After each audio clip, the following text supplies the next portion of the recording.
Will you kindly clap again? So bad. Hold on. It's harder to do with rings on. You gonna look at the camera? You gotta do the Lamar.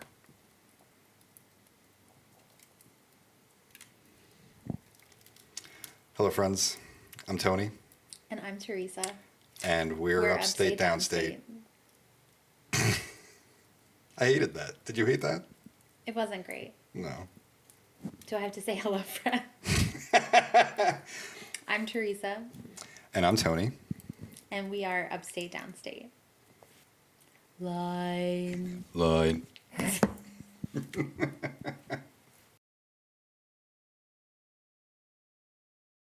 I am the upstate portion of the band.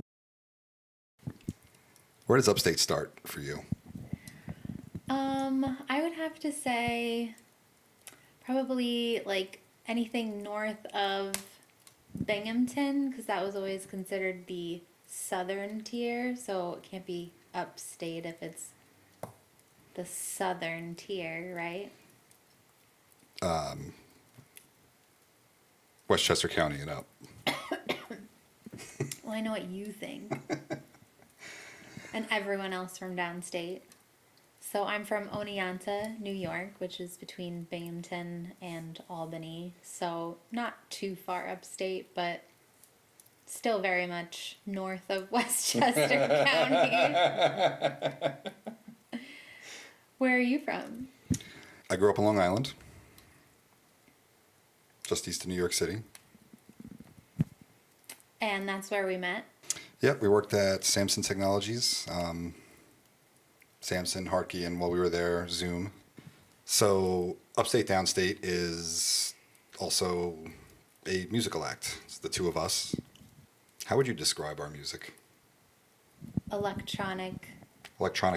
Dream pop. Electronic dream pop. How about that? I think our music has like something of a dreamy, ethereal quality to it. Yeah, I would agree.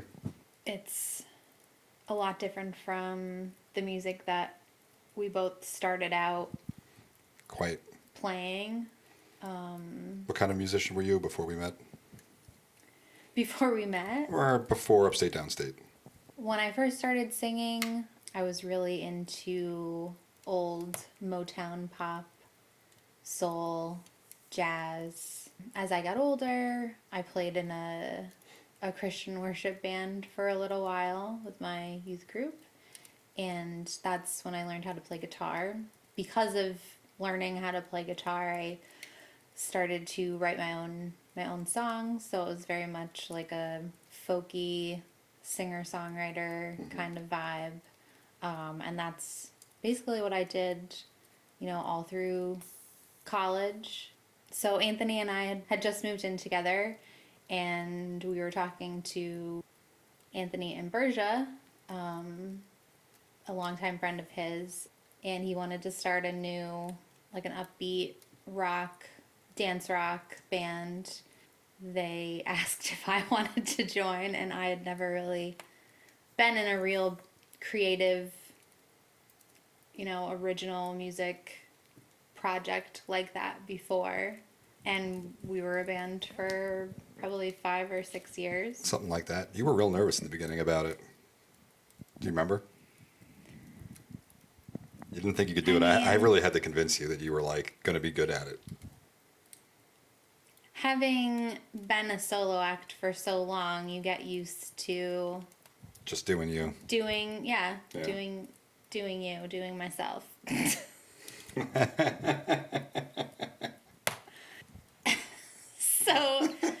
So it was a big change for me, and even at that point I struggled a lot, but it was a great experience. I had never toured at all.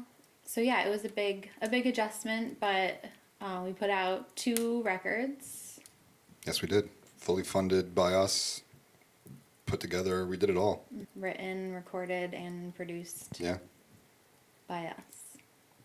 It's funny, I go back and listen to those records now, and as much as I'm still proud of them and I like them, I was like, oh man, we could have done that different. I could have produced that different, but I still love them. Why don't you talk about your musical upbringing, so to speak? I had some friends that played in a band together in high school. I would hang out with them, and it was a lot of fun. And you get that feeling of like, oh, I want to do this. So my father, who's a musician and a bass player and an engineer and all the musical things, got me a bass guitar and a little practice amp. I started playing with other friends, doing bad covers of butt rock. But I got pretty good. I started working at a really cool music venue in my early 20s. I met the guys from Antarabe there. They were looking for a bass player at the time. So I joined that band, got to do a bunch of touring, got to record a full-length record in a real studio with a huge budget. That was a crazy experience. Played around in a couple of other random Long Island bands. Met Theresa, Dirty Red Dress. And then we got married and we moved to Pennsylvania, and now we needed something to do. So we started making music, just the two of us. And that's how Upstate Downstate came to be. Theresa named it.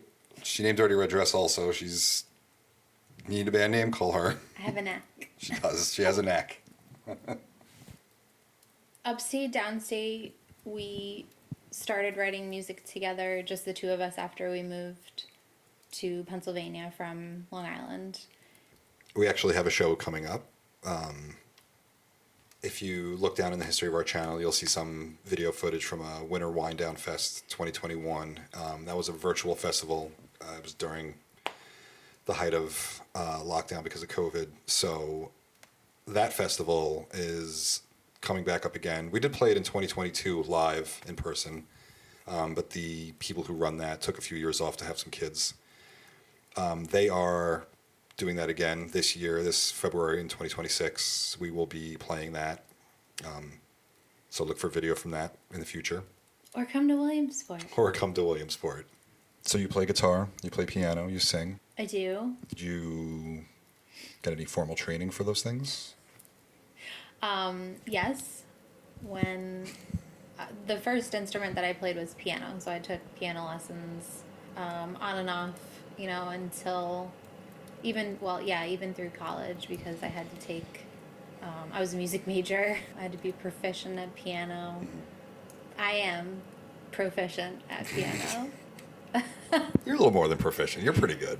And even now, I've been offering piano lessons to a select group of students, mainly my nieces. Guitar, I mostly self-taught. I wouldn't say that I'm even proficient at guitar. I think you'll disagree, but I think you're pretty good at guitar. It's funny what you don't know. I look like I know what I'm doing. You know what you're doing. You do look like you know what you're doing, but you do know what you're doing. My first time receiving any kind of vocal coaching was during college, and I was concentrating in vocal music. That was my instrument. Certainly your thing. You can sing. Yeah. You can carry a tune. You don't even need a bucket. It's always been singing that's been my favorite. I have been known to make people cry, so. Who are your musical influences? I have so many. Player specifically, I'd say Paul McCartney, Chris Squire, Hunter from AFI, Peanut from 311, Brian Cook from the plethora of kick-ass bands he's in. What about specifically upstate, downstate music? So, electronic music's interesting because it really does run the gamut. Probably my first real taste of good electronic music was Aphex Twin, circa 2000, 2001. That Drugs record there's a reason people haven't stopped talking about it for 25 years, and they literally never stopped talking about it.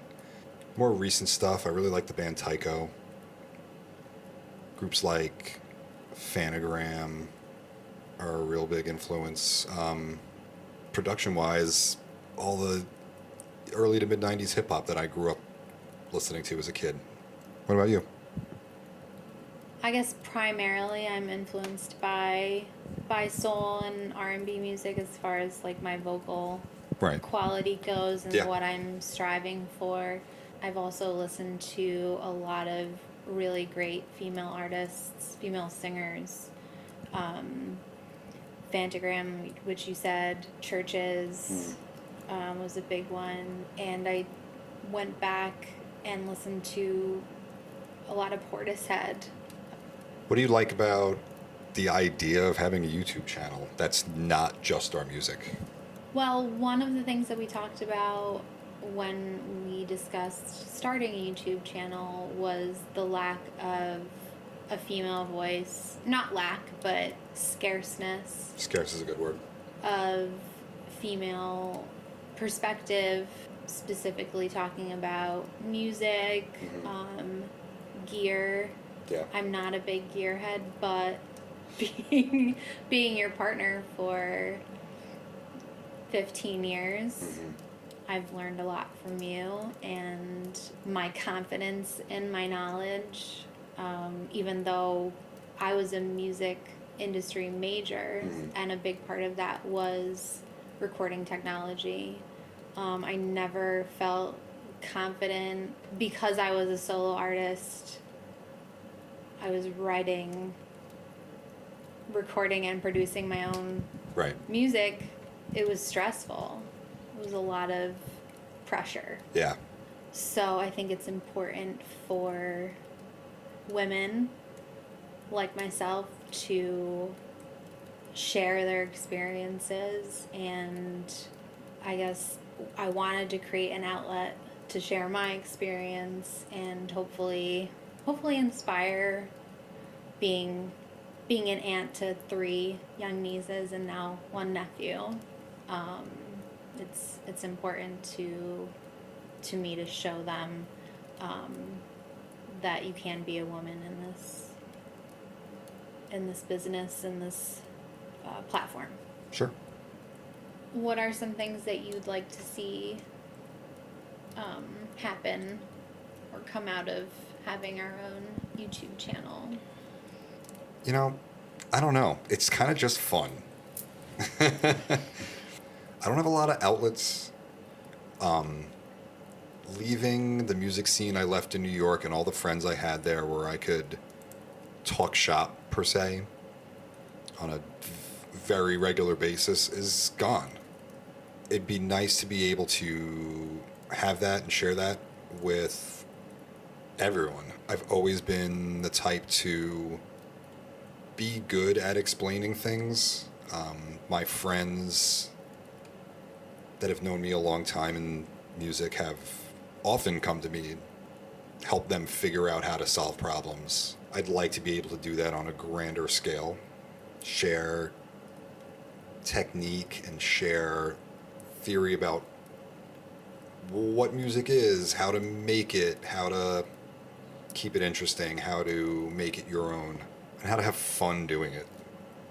So much of it is in the modern musician's life is a grind that is so unnecessary and not what it's supposed to be about. And here I am making content about that. Wrap it up. Wrap it up. Thanks for watching. You can find links to our music that's out there in the world in the description. Shout out to our friends who are pushing us to do this. The internet friends, the real life friends, you all know who you are. Any last words? I mean, final thoughts. Thanks for watching. We hope that you come back to see all of our other great content that we haven't made yet. We're excited about this new adventure, this new chapter in our creative Yeah. artist experience. Yeah. Do we need a sign off?